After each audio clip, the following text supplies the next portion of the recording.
Daniel Rivers and Laura Carter were names that once echoed through the halls of the FBI for their brilliance and drive. But in a shocking turn of events, they became forever linked in a tale of betrayal, desperation, and murder, one a respected senior agent, the other his ambitious secretary. What began as a secret affair spiraled into a web of lies so dark that only one would live to tell the story, and even that would cost everything. Agent Daniel Rivers appeared to have the perfect life. As a senior investigator for the FBI, he was well respected in his field, often praised for his intelligence and ability to solve complex cases. At home, he was the picture of stability, married to his college sweetheart, Emily, and raising two bright, energetic children in a picturesque suburban neighborhood. Their home, with its white picket fence and meticulously tended garden, was often the backdrop for family photos that Emily shared on social media.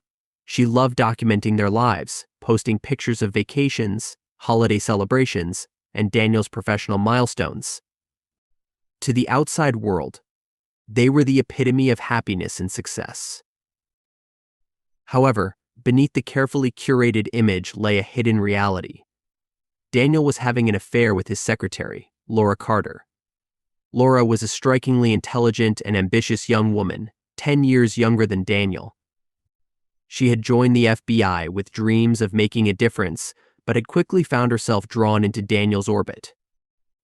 Their relationship began innocently enough: long hours working together on high-stakes cases, sharing coffee during late nights at the office, and exchanging inside jokes to lighten the tension.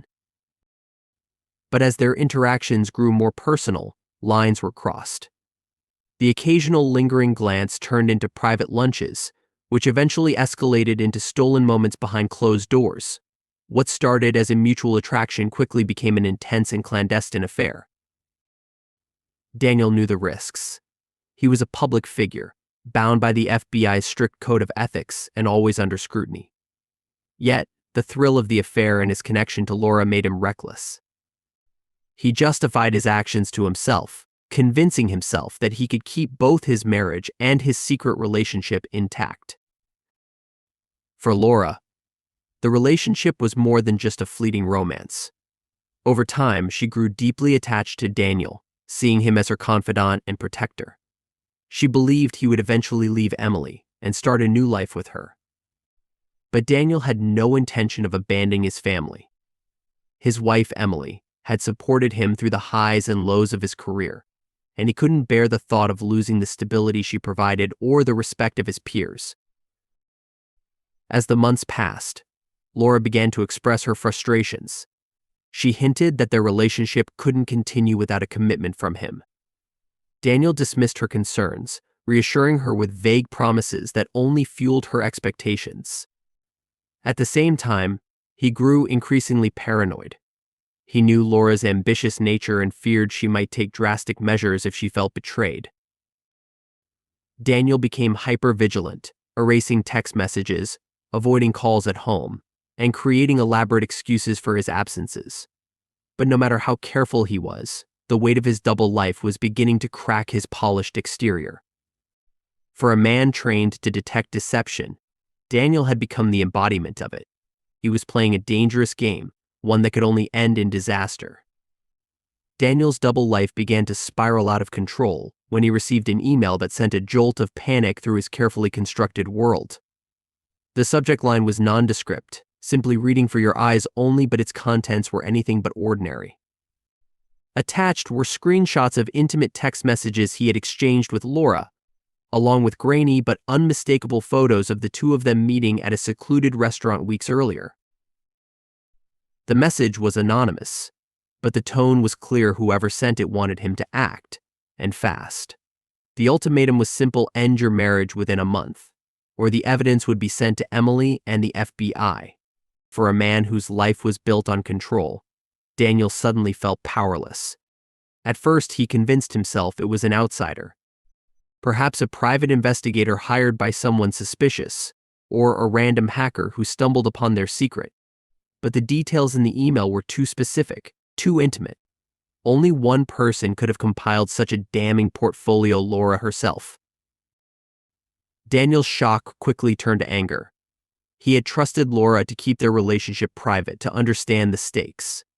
But now, it seemed she was willing to jeopardize everything to force his hand. Her betrayal felt like a knife to the back, and yet he knew she was unlikely to relent. The implications were catastrophic. If Emily discovered the affair, she would leave him, taking their children and shattering the family he had worked so hard to protect. His professional reputation would be in tatters, and the FBI, an institution that prided itself on integrity, would never forgive such a scandal. Desperation clouded his judgment. Daniel initially considered confronting Laura, demanding an explanation for her actions, but he quickly dismissed the idea. Any direct confrontation would only confirm her power over him, making her threats even more credible. He needed to act strategically, to neutralize the situation without giving her the upper hand. He began exploring ways to protect himself. He combed through the FBI's database for techniques to track anonymous emails, hoping to find a flaw in her plan. He scrutinized his office and home for hidden cameras or recording devices, fearing Laura might have planted additional evidence. But his paranoia only deepened as he realized the extent of her control over him. Laura, meanwhile, continued to act as if nothing had changed. At work, she maintained her professional demeanor, taking meeting notes and coordinating schedules as usual. Her ability to compartmentalize unnerved Daniel. He couldn't tell if she was bluffing about her threats or preparing to follow through. One night, alone in his home office, Daniel reached a breaking point. He stared at his computer screen, the incriminating email still open, and contemplated his next move. He considered every possibility: bribery, discrediting Laura, even leaving the FBI to escape the scandal. But none of those options seemed viable. A darker thought began to take root in his mind, one that both terrified and intrigued him. What if he eliminated the problem entirely? What if Laura simply disappeared? The idea lingered, unspoken but persistent, as Daniel realized he was on the brink of something irreversible. On a cold, rain-slicked November evening, Daniel Rivers sat alone in his office, his mind racing. Tonight, everything would change. He had invited Laura to meet him under the pretense of discussing their relationship and finding a way to resolve the situation peacefully.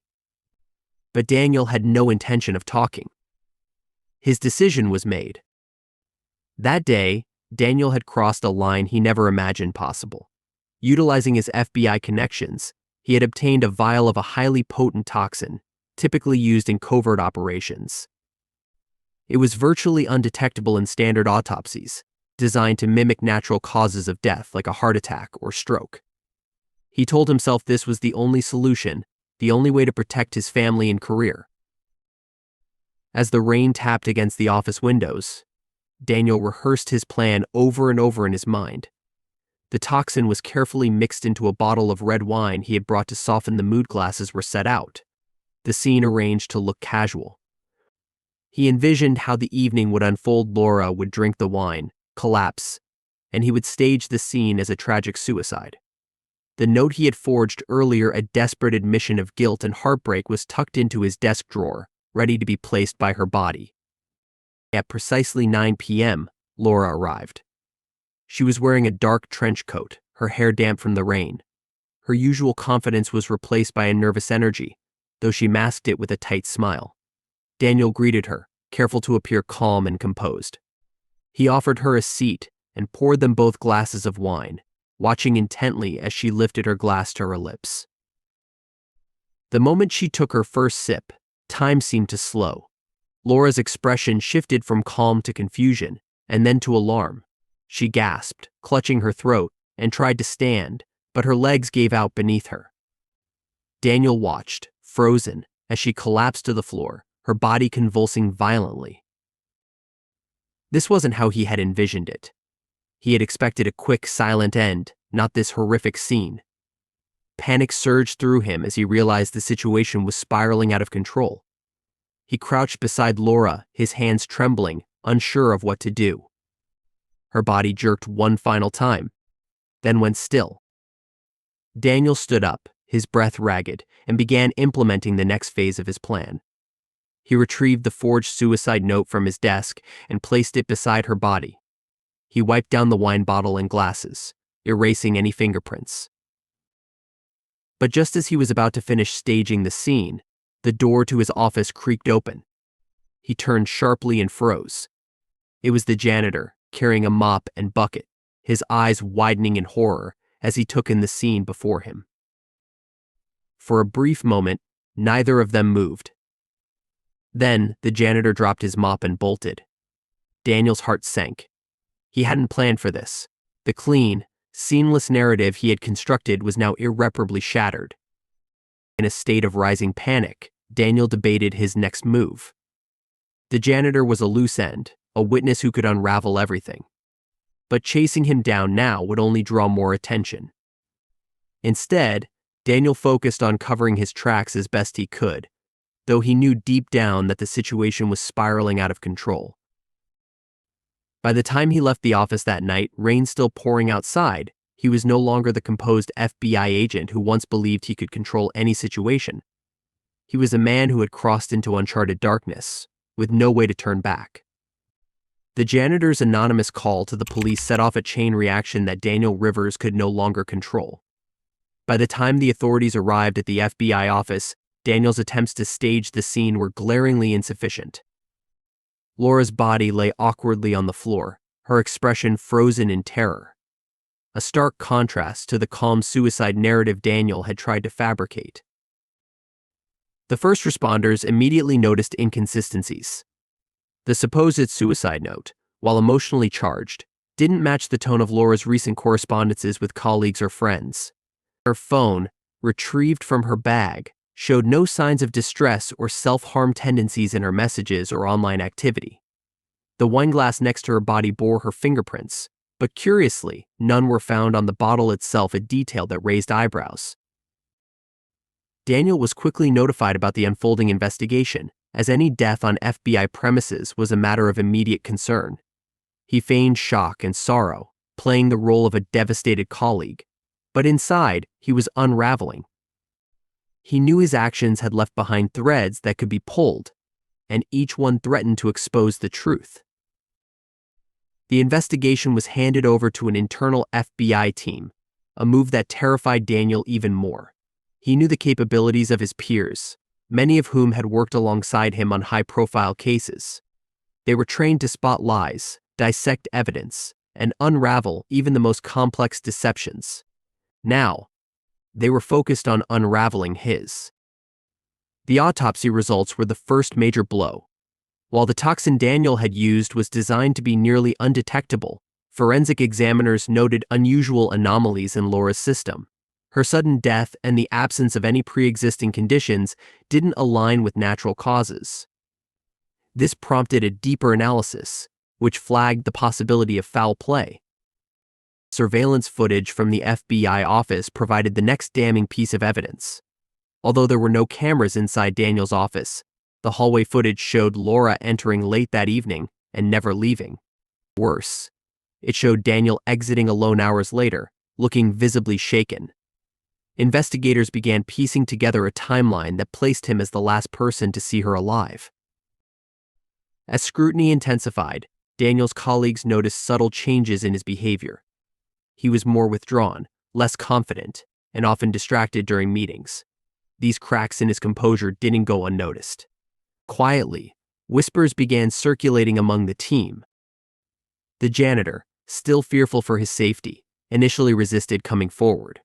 But when pressed by investigators, he finally gave his account of the night. His testimony was devastating.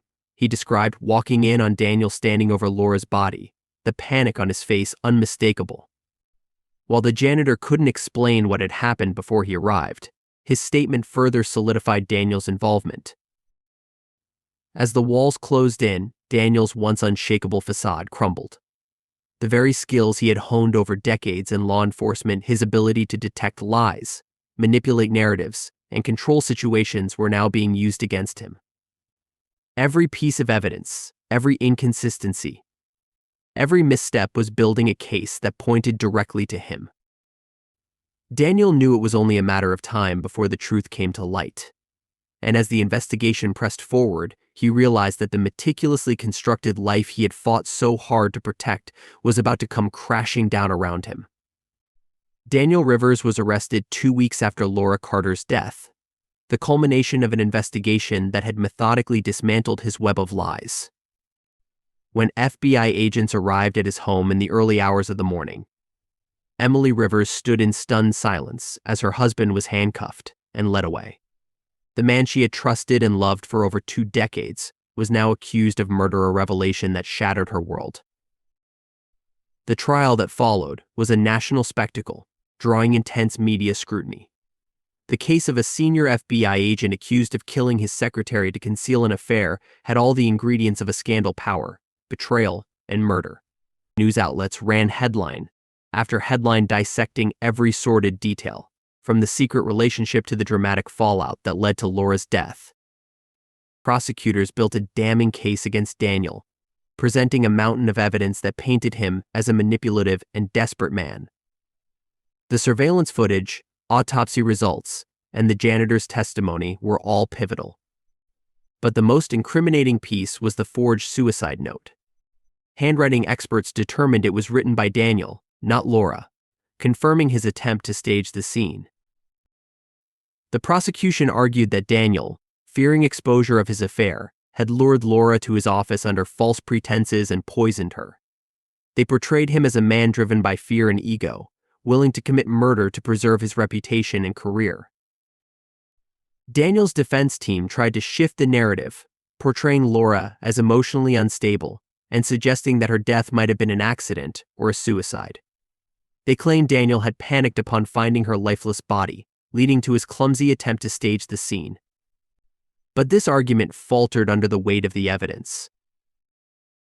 Throughout the trial, Daniel's demeanor was striking. Gone was the confident FBI agent known for his sharp instincts and charisma. Instead, he appeared pale and withdrawn, his once imposing presence diminished by the gravity of his circumstances. He maintained his innocence, insisting he had no intention of harming Laura, but his words rang hollow in the face of overwhelming proof. Emily, who had initially stood by her husband, eventually filed for divorce after hearing the full extent of his betrayal in court. She left the courtroom in tears when prosecutors displayed the explicit messages between Daniel and Laura, unable to reconcile the man she thought she knew with the cold, calculated individual described by witnesses. The jury deliberated for less than a day. The verdict was unanimous guilty of first-degree murder. Daniel was sentenced to life in prison without the possibility of parole. The courtroom erupted in murmurs as the sentence was read, a fitting end for a man who had once wielded power and influence, but was now a convicted killer. In the aftermath, the case prompted a public reckoning within the FBI. Questions were raised about the agency's workplace policies and oversight, leading to reforms aimed at preventing similar incidents in the future. For Laura's family, however, no changes could erase the pain of their loss. As Daniel began his life behind bars, he was haunted by the choices that had led him there. His story, once a tale of ambition and success, had become a cautionary lesson in the destructive power of deception and desperation. The man who had once sworn to uphold the law was now a prisoner of his own making, a stark reminder that no one is above accountability.